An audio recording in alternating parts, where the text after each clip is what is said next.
escreveu com essa intenção ou não, né? Uma intenção maligna, né? Diabólica, né? Mas confesso para você que alguns autores, quando a gente vai na letra ali, você percebe um viés, uma coisa mais pesada, né? Eles não eram assim, a gente jamais pode, digamos assim, subestimar a inteligência de um homem desse, né? Na verdade, há muitas coisas que eles não disseram, e eles não disseram porque o tempo deles não permitia, e eles escolheriam, e Hegel é um caso desse, né? Que ele não disse o que ele estava dizendo nos livros dele. Os livros de Hegel são, digamos assim, Hegel escreve sob um véu meio esotérico, alguma coisa assim, né? Uma linguagem difícil, técnica, própria, com termos que ele mesmo inventou, que ele criou, e que você precisa realmente entrar no mundo de Hegel para entender Hegel, entende? Então, e é um grande filósofo, é um gênio absoluto, né? E pensar que eles escreviam assim, às vezes de uma forma inocente, ou que não sabia muito naquilo que estava fazendo, ou a consequência que aquilo poderia causar. Descartes, por exemplo, né? Descartes, né? Você leu o Discurso do Método, né?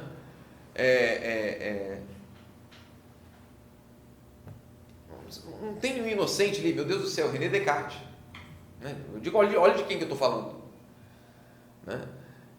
Então, assim, um gênio absoluto. E você, eu percebo assim, pelo menos eu tenho essa sensação, mas eu não posso afirmar. Seria uma leviandade, né? Não, falando de tal, então, ele não está falando isso, então não posso botar a palavra na boca dele. Agora, o que ele escreve aqui? O deísmo, ele deve terminar no agnosticismo. Ou seja, quando o homem quer se colocar no lugar de Deus, aonde é que isso leva? Leva ao agnosticismo, e que leva ao ateísmo. Ou seja, são consequências certas, inevitáveis. Escreve Padre Júlio Minvelli: e como o homem não pode viver racionalmente sem Deus, ou trocará Deus pela criatura, uma espécie de panteísmo, né, onde tudo é Deus, ou deverá simplesmente decretar a morte de Deus. Depois de Kant, quem é que vem? Escreve aqui, Hegel, Nietzsche, Marx, né? Freud, né? O ateísmo de Marx não é senão uma herança histórica da heresia luterana.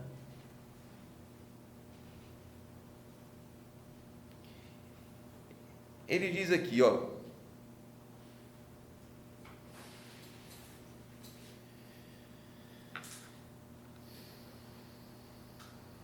veja bem, tudo isso, né, que nós estamos dizendo, né, vai levar isso daí à construção desse homem comunista, desse homem ateu, né? O homem ateu, ele vai ser o resultado disso daí. Marx acelera a Revolução Francesa, né?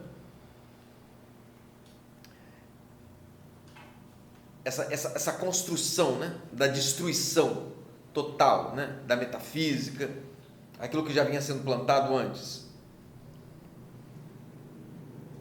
E diz aqui, o homem comunista, escreve Padre Júlio Minvelli, o homem comunista é um homem sem religião e sem política,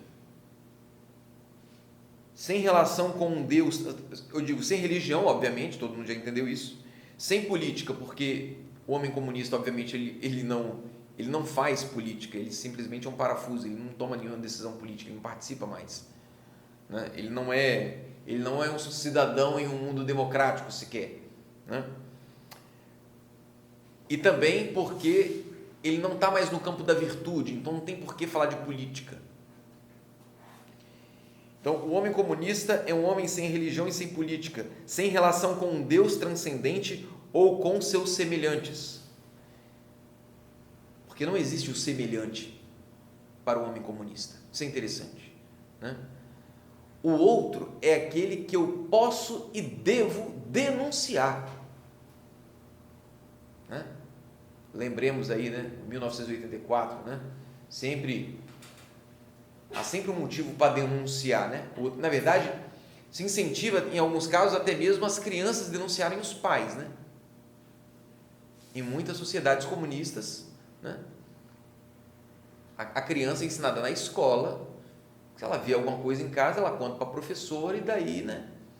Como dizia George Orwell, né? A polícia do pensamento vai para cima.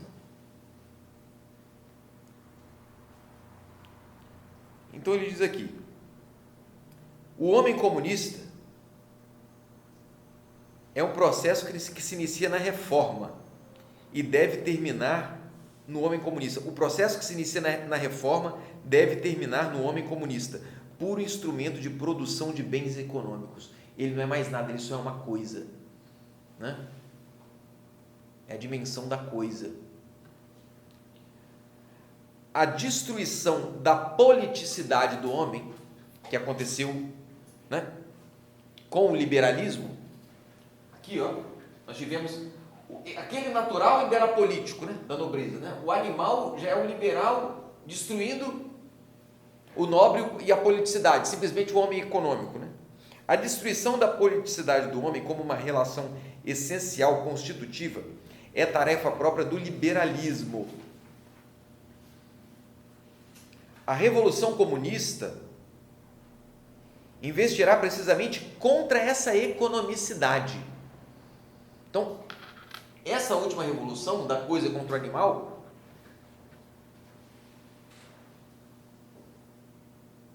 é uma revolução contra o mundo econômico.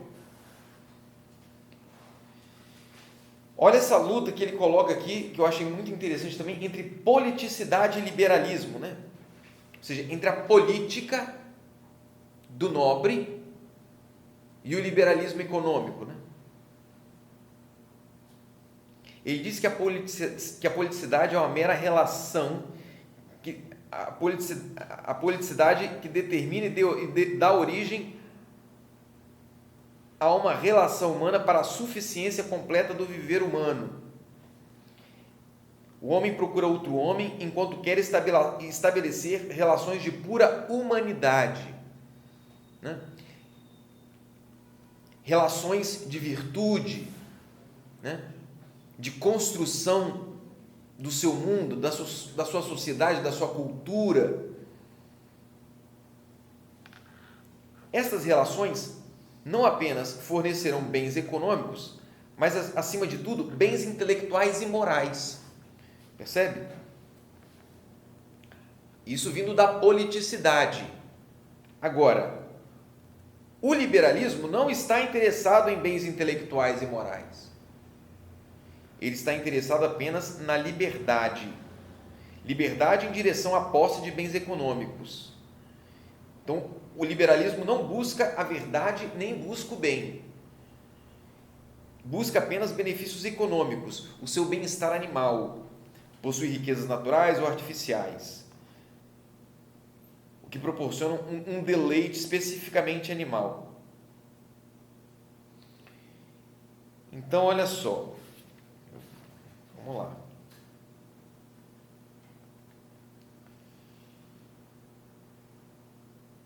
Por isso, ele diz aqui, é a relação do homem com as coisas. Na sociedade liberal, se o homem se une a outro homem e se relaciona com ele, não é pelo próprio homem. Olha que interessante. É o que acontece hoje. Quando o homem se relaciona com outro, na nossa sociedade econômica, economicista, ele não se relaciona pelo próprio homem, mas para ajudar a si mesmo em seu relacionamento com as coisas e dispor de maiores riquezas. Por isso o burguês considera natural a exploração do proletariado, porque está interessado apenas no rendimento. Então, a cidade liberal não é política, mas econômica. Agora, a sociedade comunista, por sua vez, ela não chega nem nisso. O comunismo não está propriamente interessado na riqueza, está interessado no trabalho. No trabalho, que é um instrumento de produção da riqueza. Não busca o viver do homem, né? Que ele O que é o viver do homem? A construção de bens intelectuais e morais, né? Isso é o racional. Eu estou aqui no racional, não estou nem no divino, não, gente, estou no racional. Criar bens morais, bens intelectuais, isso não é nem a condição divina do homem, é a condição moral. Um ateu pode fazer isso? Pode. Ele pode ter moralidade? Pode ter moralidade. Claro, desvinculado de um Deus, isso vai acabar, obviamente. Por favor, me entendam, tá? Um ateu pode ter moralidade? Pode. Ele pode ter bens intelectuais? Pode. Só que sem Deus, isso vai descambando, você vai descendo os níveis. Sem Deus, você vai descendo os níveis, automaticamente. Mas o homem pode gerar. O homem autônomo pode gerar bens intelectuais. Porque nós temos uma nobreza dentro de nós. Claro que temos, né? Então, veja bem. Então, o comunismo não busca o viver do homem, mas o trabalhar do homem. Olha o que Marx escreve lá naquele livro A Ideologia Alemã, lá em cima, página 83. Podemos distinguir o homem dos animais pela consciência, religião ou o que se queira, mas o homem mesmo difere dos animais a partir do momento que começa a produzir.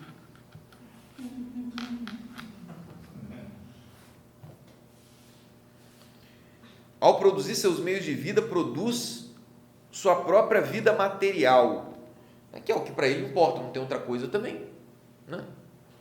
Aquele passarinho que faz a casa dele também, então, tá bem, né, meu filho? Esqueci o nome do passarinho. João de Barro, né? Isso, tá produzindo também, ué, né? Pois é. Estamos todo mundo junto. Interessante, né? Interessante você ter falado disso, né? O João de Barro é uma coisa interessante, até para ensinar, assim, para quem dá catequese, né? Mostrar o que é a riqueza do homem, né? O João de Barro, coitadinho, né? Ele só constrói aquela casinha, né? É que ele constrói por instinto, e só aquela e eternamente aquela, sempre foi assim e sempre será, né? O ser humano, né? Com o que Deus nos deu, a inteligência, a gente faz, a gente refaz, a gente cria, recria, isso é inteligência, né? Os pássaros, né, por mais belo que seja o canto, é sempre o mesmo, né? E um não canta o canto do outro, né? Eles só repetem, né? O papagaio, igual o papagaio, só repete, ele não é capaz de falar, ele não tem a graça da inteligência, né? Muito bem. Então veja bem. Às vezes eu me perco. Vamos lá. Ele coloca aqui uma citação que eu acho interessante, tá? Para falar o que é esse homem comunista, né? Do Manual de Economia Política da União Soviética. Olha que interessante, hein? De onde é que ele está tirando isso aqui? Manual de Economia Política da União Soviética. Abre aspas. Para a transição ao comunismo, é de importância extraordinária a educação comunista dos trabalhadores. Meus amigos, minhas amigas, eu sou professor, né? Eu sei o que se passa, né? Então, é de importância extraordinária a educação comunista dos trabalhadores, cuja tarefa principal reside na educação do novo homem, que verá no trabalho a primeira necessidade vital. E continua. O trabalho comunista, no sentido mais rigoroso, escreve Lenin, é um trabalho gratuito, que a gente falava, né? Aqui no começo da aula. Trabalho gratuito, para o bem da sociedade, um trabalho voluntário, sem o objetivo de qualquer recompensa, né? Sem impor condições de remuneração, um trabalho realizado pelo hábito de trabalhar, para o bem da sociedade, pela atitude consciente, diante da necessidade de trabalhar em benefício comum. Trabalho para a causa. Para a causa, exatamente, o trabalho para a causa. O trabalho como uma exigência de organismo sadio. Aí no finalzinho dessa parte ele fala, interessa que trabalhe e produza, mesmo que disso não usufrua. Trabalhe e produza, né? verdade, eles entendem, o comunista, ele entende que tudo que foi feito até hoje, né, foi feito diante de uma luta dos fortes contra os fracos, né, dos que possuem contra os que não possuem. E a história do mundo é a história da luta de classes. E quando nós chegamos agora no nosso tempo, né, ou seja, eles entendem o seguinte, que o proprietário, né, de uma grande empresa, né, uma pessoa muito rica, com seus bens e tal, tudo mais, ela está alienada, né, aprendeu tudo errado, ela vive num mundo onde ela foi criada dentro de uma estrutura de ideologia de luta de classe, né, a qual ela pertence, vamos dizer assim, à classe privilegiada. Obviamente, ela foi inculcada na mente dela vários preconceitos, né, de que ela tem aquele direito, ela pode fazer aquilo, quando na verdade não pode, né, o porquê, na verdade, é toda a filosofia dele, né, o que ele explica, né, essa alienação pelo qual os trabalhadores sofreram das classes superiores, e que quem está na classe superior, que nasceu assim, naquele sistema, é um ignorante. Na verdade, se ele não concorda, tem que passar o trator por cima dele e fazer um mundo novo, porque a nossa razão mostrou para a gente o que é um mundo novo, um mundo mais justo, um mundo sem essas desigualdades impostas pelo liberalismo. Na verdade, Padre Julio Mivielli, lendo seus livros, né, ele não entende que o comunista está errado. Ele está certo seguindo as regras de uma revolução anticristã. Entende? Então, as coisas chegariam mesmo num comunismo. As coisas levariam ou seja, Marx é um hegeliano, né? Hegeliano de esquerda. E Hegel foi o filósofo que, antes de Marx, disse que a história da humanidade, ela tem um sentido e está indo para um lugar. E ele foi o cara que explicou que sentido era esse e para onde é que ela estava indo.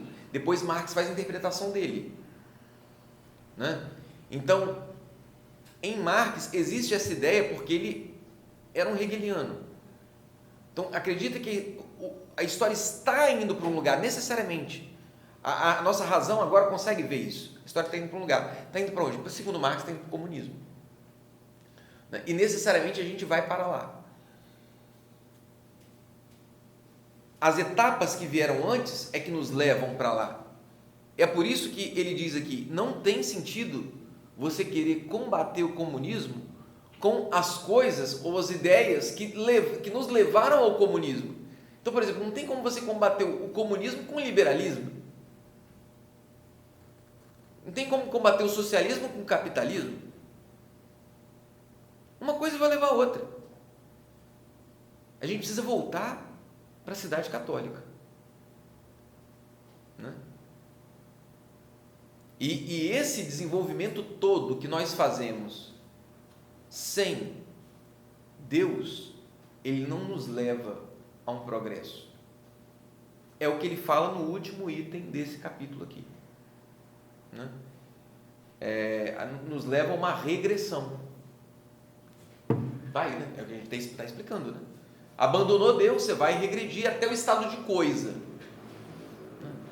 E se você tentar combater, né, o estado último com o seu estado anterior, você não vai conseguir nada. No máximo que você vai conseguir é voltar para um lugar e depois ir para lá de novo. Não tem. Então veja bem. Vamos lá. Nesse terceiro item aqui do capítulo 3, ele fala uma coisa que eu achei que é bem legal aqui, que eu queria trazer para vocês, que o homem comunista, ele é o artífice de uma nova humanidade. Eu achei isso bem legal, né? Porque assim, a gente fala hoje, né, desse acontecimento que já não é mais uma aspiração, né, a coisa já está em construção, né, uma nova ordem mundial. E essa nova ordem mundial, ela é comunista. Comunista quer dizer o quê? Quer dizer que todo mundo vai vestir vermelho e vai adorar Lenin, Stalin e Karl Marx? Não necessariamente. Né? Quer dizer que nós vamos perder a nossa dimensão animal, a nossa dimensão racional, a nossa dimensão divina e vamos viver como coisa. Homens que trabalham.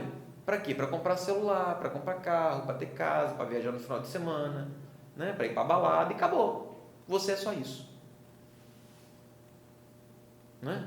Na verdade, perdão, falei coisa errada aqui, porque esse só isso ainda não é nem a dimensão de coisa, é a dimensão de animal, que ele ainda usufrui, que compra carro, compra casa. O homem comunista não tem nada disso.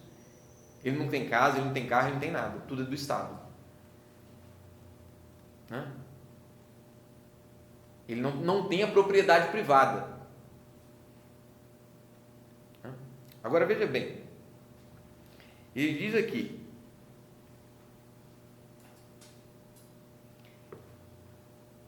ser trabalhadores de verdade, né, que é produzir com o seu trabalho, esse desalienar-se, né, que esse caminho que o homem comunista tem que fazer, né, da desalienação, significa o quê?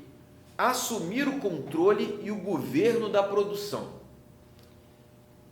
E assim se autocriará o homem novo, comunista, cuja primeira necessidade será o ato de trabalhar, para criar riqueza e autocriar uma nova humanidade, que será, essa nova humanidade, o produto do incessante progresso técnico, do progresso material desenvolvido pelo trabalho.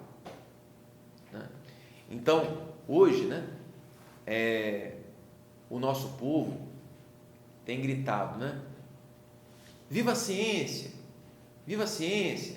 Esse viva a ciência que a gente está ouvindo, né, é uma comemoração desse homem novo, desse homem que não tem mais Deus, né, que pelo seu trabalho ele desenvolveu um conhecimento capaz de salvá-lo de pragas, né, ou pelo menos ele acredita isso, né? E essa nova humanidade é isso, assim, é fruto então desse progresso técnico, que louva esse progresso técnico. Com a abolição da propriedade privada, Marx eleva os assalariados à condição de afortunados. Olha, na verdade é uma pergunta. Marx eleva os assalariados à condição de afortunados ou rebaixa os poucos afortunados à condição de assalariados? Fácil responder, né? Se o trabalho é privado de gozo, o trabalho é sempre penoso, o trabalho é sempre forçado, né?